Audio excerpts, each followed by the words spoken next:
Maithili express की शानदार प्रस्तुति।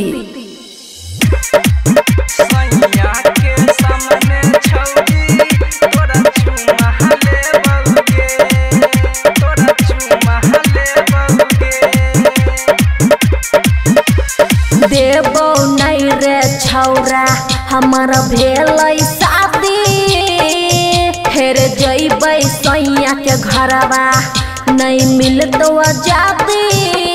जानू सही सही कहै छियौ, सही सही कहै छियौ, तोरा ससुर में अइबौगे गे गाँव वाली छौरी उठा के लइबौगे। सैया के सामने छौरी तोरा चुमा लेबौगे।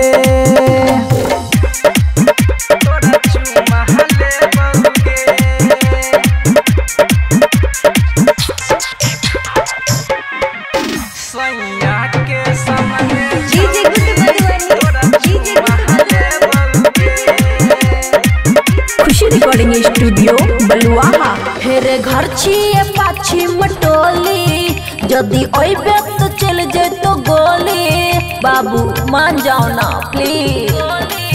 फिर घर छिए पाछी मटोली, जदि ओइबे तो चल जैतो गोली। जन हल्का मैले नहीं लभर के, डाउन छिए अपना शहर के। विधवा बनाओगे क्या?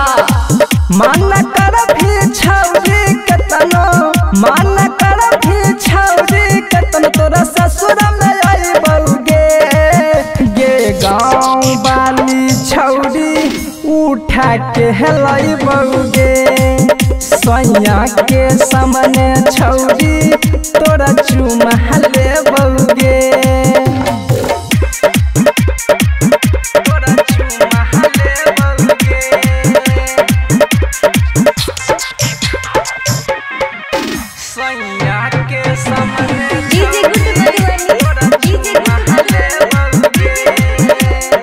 खुशी रिकॉर्डिंग स्टूडियो बलुआहा।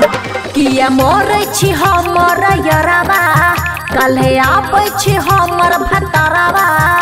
प्लीज मान जो भतारावा। किया मोरे छी हमर यरावा, कल्हे आबै छी हमर भतारावा। तोरा भतरा के देबो उठवाई गे, हम ओकरा देबो पिटवाई गे।